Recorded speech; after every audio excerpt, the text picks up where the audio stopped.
The Blue Fairy Book by Andrew Lang. Bluebeard. There was a man who had fine houses both in town and country, a deal of silver and gold plate, embroidered furniture, and coaches gilded all over with gold. But this man was so unlucky as to have a blue beard, which made him so frightfully ugly that all the women and girls ran away from him. One of his neighbours, a lady of quality, had 2 daughters who were perfect beauties. He desired of her one of them in marriage, leaving to her choice which of the 2 she would bestow on him. They would neither of them have him, and sent him backward and forward from one another, not being able to bear the thoughts of marrying a man who had a blue beard. And what besides gave them disgust and aversion was his already having been married to several wives, and nobody ever knew what became of them. Bluebeard, to engage their affection, took them with the lady their mother and 3 or 4 ladies of their acquaintance, with other young people of the neighbourhood, to one of his country seats, where they stayed a whole week. There was nothing then to be seen but parties of pleasure, hunting, fishing, dancing, mirth, and feasting.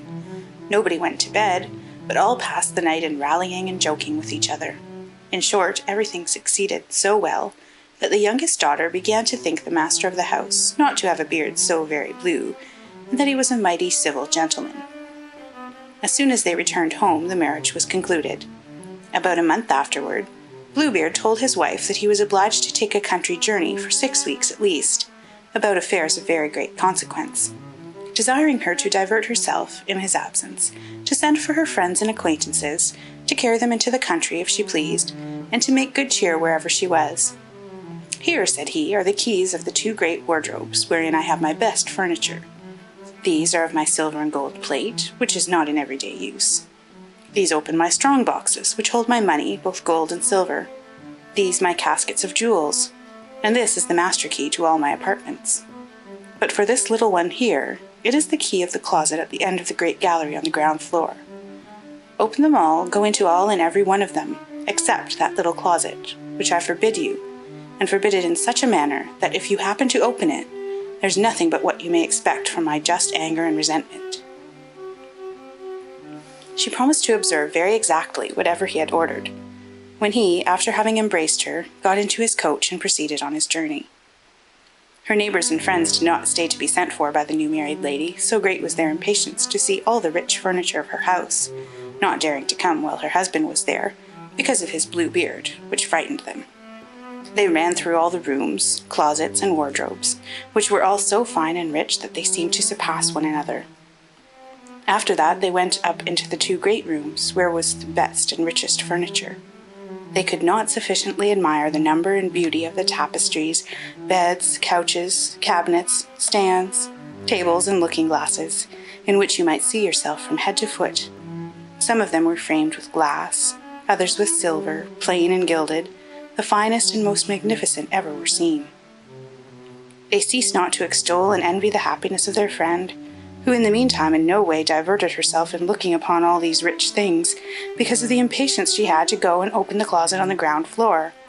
She was so much pressed by her curiosity, that without considering that it was very uncivil to leave her company, she went down a little back staircase, and with such excessive haste that she had twice or thrice like to have broken her neck.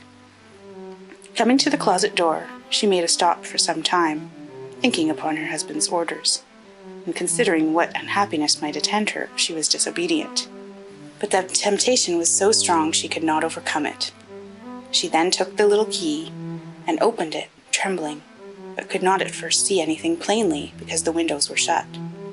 After some moments she began to perceive that the floor was all covered over with clotted blood, on which lay the bodies of several dead women, ranged against the walls. These were all the wives whom Bluebeard had married and murdered one after another. She thought she would have died for fear, and the key which she pulled out of the lock fell out of her hand. After having somewhat recovered her surprise, she took up the key, locked the door, and went upstairs into the chamber to recover herself. But she could not, she was so much frightened. Having observed that the key of the closet was stained with blood, she tried 2 or 3 times to wipe it off, but the blood would not come out. In vain did she wash it, and even rub it with soap and sand.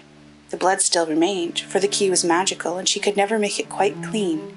When the blood was gone off from one side, it came again on the other. Bluebeard returned from his journey the same evening, and said he had received letters upon the road informing him that the affair he went about was ended to his advantage. His wife did all she could to convince him that she was extremely glad of his speedy return. Next morning he asked her for the keys, which she gave him, but with such a trembling hand that he easily guessed what had happened. "What," said he, "is not the key of my closet among the rest?"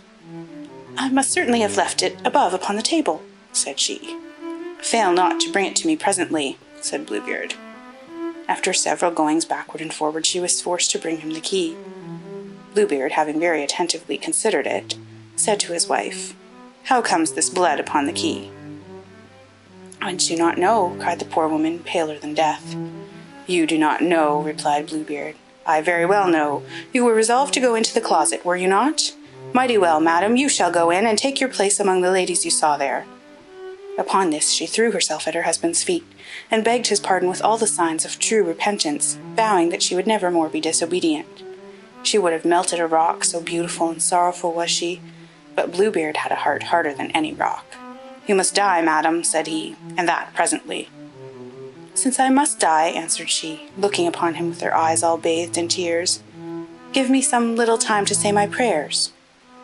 "I give you," replied Bluebeard, "half a quarter of an hour, but not one moment more." When she was alone, she called out to her sister, and said to her, "Sister Anne," for that was her name, "go up, I beg you, upon the top of the tower, and look if my brothers are not coming over. They promised me that they would come today, and if you see them, give them a sign to make haste." Her sister Anne went to the top of the tower, and the poor afflicted wife cried out from time to time, "Anne, Sister Anne, do you see anyone coming?" And Sister Anne said, "I see nothing but the sun, which makes a dust, and the grass, which looks green." In the meanwhile, Bluebeard, holding a great sabre in his hand, cried out as loud as he could bawl to his wife, "Come down instantly, or I shall come up to you." "One moment longer, if you please," said his wife, and then she cried out very softly, "Anne, Sister Anne, dost thou see anybody coming?" And Sister Anne answered, "I see nothing but the sun, which makes a dust, and the grass, which is green." "Come down quickly," cried Bluebeard, "or I will come up to you."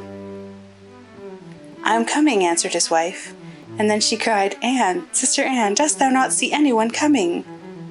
"I see," replied Sister Anne, "a great dust, which comes on this side here." "Are they my brothers?" "Alas, no, my dear sister, I see a flock of sheep." "Will you not come down?" cried Bluebeard. "One moment longer," said his wife, and then she cried out, "Anne, Sister Anne, dost thou see anybody coming?" "I see," said she, "2 horsemen, but they are yet a great way off." "God be praised," replied the poor wife joyfully. "They are my brothers. I will make them a sign, as well as I can, for them to make haste." Then Bluebeard bawled out so loud that he made the whole house tremble. The distressed wife came down and threw herself at his feet, all in tears, with her hair about her shoulders. "That signifies nothing," says Bluebeard. "You must die." Then, taking hold of her hair with one hand, and lifting up the sword with the other, he was going to take off her head. The poor lady, turning about to him and looking at him with dying eyes, desired him to afford her one little moment to recollect herself. "No, no," said he, "recommend thyself to God," and was just ready to strike. At this very instant there was such a loud knocking at the gate that Bluebeard made a sudden stop. The gate was opened, and presently entered 2 horsemen, who, drawing their swords, ran directly to Bluebeard. He knew them to be his wife's brothers, one a dragoon, the other a musketeer, so that he ran away immediately to save himself. But the 2 brothers pursued so close that they overtook him before he could get to the steps of the porch, when they ran their swords through his body and left him dead.